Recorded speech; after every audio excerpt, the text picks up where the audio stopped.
പിണറായി വിജയൻ ഭരണത്തിൽ വന്ന അന്നു മുതൽ മറ്റൊരു മുഖ്യമന്ത്രിമാർക്കുമില്ലാത്ത സുരക്ഷയാണ്. സ്വന്തമായി ഇങ്ങനെ സുരക്ഷ വർദ്ധിപ്പിച്ചുകൊണ്ടിരിക്കുകയാണ്.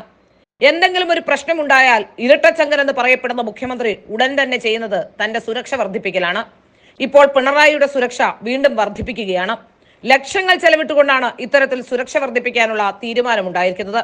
മുഖ്യമന്ത്രി പിണറായി വിജയന്റെ സുരക്ഷ ഇനിയും വർദ്ധിപ്പിക്കാനാണ് തീരുമാനം. ക്ലിഫ് ഹൗസിൽ കൂടുതൽ നിരീക്ഷണ ക്യാമറകൾ സ്ഥാപിക്കാനാണ് നടപടികൾ ആരംഭിച്ചത്. CCTV സ്ഥാപിക്കാൻ ധനമന്ത്രി KN ബാലഗോപാൽ 4.32 ലക്ഷം രൂപ ഇപ്പോൾ അനുവദിച്ചു കഴിഞ്ഞു. മുഖ്യമന്ത്രിയുടെ മരുമകൻ കൂടിയായ മുഹമ്മദ് റിയാസിന്റെ പൊതുമരാമത്ത് വകുപ്പിലും CCTV സ്ഥാപിക്കാൻ ടെൻഡറും ക്ഷണിച്ചു. സെപ്റ്റംബർ 20-നാണ് ടെൻഡർ സമർപ്പിക്കേണ്ട അവസാന തീയതി. 4.32 ലക്ഷത്തിന്റെ CCTV സ്ഥാപിക്കാനാണ് ടെൻഡർ ക്ഷണിച്ചത്. മുഖ്യന്റെ RSS ബന്ധം, ADGPക്കെതിരെ ഉയരുന്ന ആരോപണങ്ങൾ തുടങ്ങി വിവിധ വിഷയങ്ങളിൽ പ്രതിപക്ഷം സമരം ശക്തിപ്പെടുത്തിയതോടെയാണ് സുരക്ഷ വർദ്ധിപ്പിക്കാനൊരുങ്ങുന്നത്. സുരക്ഷയുടെ പേരിൽ പിണറായി വിജയന്റെ ഔദ്യോഗിക വസതിയായ ക്ലിഫ് ഹൗസിൽ അഡീഷണലായി CCTV സ്ഥാപിക്കാനാണ് ഇപ്പോൾ ടെൻഡർ ക്ഷണിച്ചത്. നിലവിലുള്ള നിരീക്ഷണ ക്യാമറകൾക്ക് പുറമെയാണിത്. ഇതിനുള്ള പണം 4 ലക്ഷം രൂപ KN ബാലഗോപാൽ അനുവദിച്ചു കഴിഞ്ഞു. എന്നാൽ നിരീക്ഷണ ക്യാമറ സ്ഥാപിക്കാനുള്ള ചെലവ് 4 ലക്ഷത്തിൽ ഒതുങ്ങില്ലെന്നാണ് സൂചന. ആവശ്യമെങ്കിൽ വീണ്ടും തുക അനുവദിക്കുമെന്നാണ് സൂചന.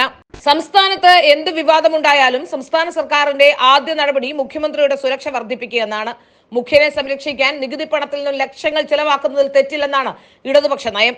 ട്രഷറി നിയന്ത്രണം നിലനിന്നാലും ഇല്ലെങ്കിലും എത്ര ലക്ഷം മുടക്കിയും മുഖ്യന്റെ സുരക്ഷ ഉറപ്പാക്കുക എന്നത് തന്നെയാണ് ഇടതുപക്ഷം ഉയർത്തിപ്പിടിക്കുന്ന നയം. RSS ബന്ധമുണ്ട് എന്ന ആരോപണത്തിന്റെ പേരിൽ നയവ്യതിയാനം സംഭവിച്ചാലും മുഖ്യനെ പൊന്നുപോലെ കാക്കുന്ന കാര്യത്തിൽ അണുവിട ചലിക്കേണ്ടെന്നാണ് കമ്മ്യൂണിസ്റ്റ് പാർട്ടിയുടെ ഒറ്റക്കെട്ടായ തീരുമാനം. പിണറായിക്ക് യാത്ര ചെയ്യാൻ ലക്ഷങ്ങൾ മുടക്കി ഹെലികോപ്റ്റർ വാടകയ്ക്ക് എടുക്കാമെങ്കിൽ പിന്നെ കുറച്ച് സുരക്ഷാ ക്യാമറയാണോ സാധിക്കാൻ കഴിയാത്തത്? അധികാരമുണ്ടെങ്കിൽ എന്തും നടത്താമെന്ന് കേരളത്തിന് കാണിച്ചു തന്ന ഒരു മുഖ്യമന്ത്രി തന്നെയാണ് പിണറായി വിജയൻ.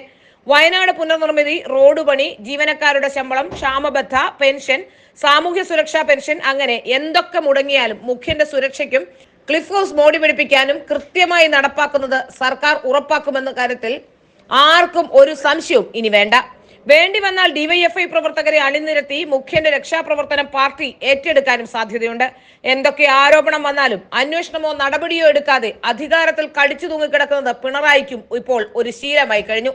ഏതായാലും നികുതി പണം ഇഷ്ടാനുസരണം ഉപയോഗിക്കാനുള്ള അവസരം പാർട്ടിയിലെ മറ്റാർക്കും വിട്ടുകൊടുക്കാനും പിണറായി വിജയൻ തയ്യാറല്ല. വേണമെങ്കിൽ സ്തുതിപാഠകർക്ക് 5-10 എറിഞ്ഞുകൊടുത്ത് ഓണക്കാലത്ത് ഒരു പുതിയ തിരുവാതിരപ്പാട്ട് കൂടി ഏർപ്പാടാക്കാനും അദ്ദേഹം മടിക്കില്ല. ADGP അജിത് കുമാർ RSS നേതാക്കളെ നേരിൽ കണ്ട് കരാർ ഉറപ്പിച്ച പോലെ മുഖ്യന്റെ സംരക്ഷണം RSSും BJPയും ഏറ്റെടുക്കുമോ എന്ന് തന്നെ കണ്ടറിയേണ്ടിയിരിക്കുന്നു. എല്ലാ ഐശ്വര്യത്തിന്റെയും കാരണഭൂതനായ മുഖ്യനെ പൊന്നുപോലെ കാക്കാൻ പ്രതിജ്ഞാബദ്ധമായിരിക്കുകയാണ് ഇടതുമുന്നണി എന്നാണ് ഇപ്പോൾ നമുക്ക് മനസ്സിലാക്കാൻ സാധിക്കുന്നത്. സ്വന്തം പാർട്ടി നയം അറബിക്കടലിൽ തള്ളിയാലും അധികാരത്തിന്റെ പങ്കുപറ്റി എന്തെങ്കിലും നേട്ടം ഉറപ്പിക്കാനാവുമോ എന്ന ശ്രമത്തിലാണ് CPI, RJD തുടങ്ങിയ ഘടകകക്ഷികളും. ഏതായാലും ഒരു കാര്യം വ്യക്തമാവുകയാണ്, വേണമെങ്കിൽ മുഖ്യമന്ത്രിയുടെ ശരീരത്തും മുഹമ്മദ് റിയാസിന്റെ ശരീരത്തുമൊക്കെ ക്യാമറ പതിപ്പിക്കുന്ന കാലവും അതിവിദൂരമല്ല. ബുള്ളറ്റ് പ്രൂഫ് കോട്ടുമായി ഇനി പിണറായി വിജയൻ പുറത്തേക്കിറങ്ങുമോ എന്നാണ് കണ്ടറിയേണ്ടത്.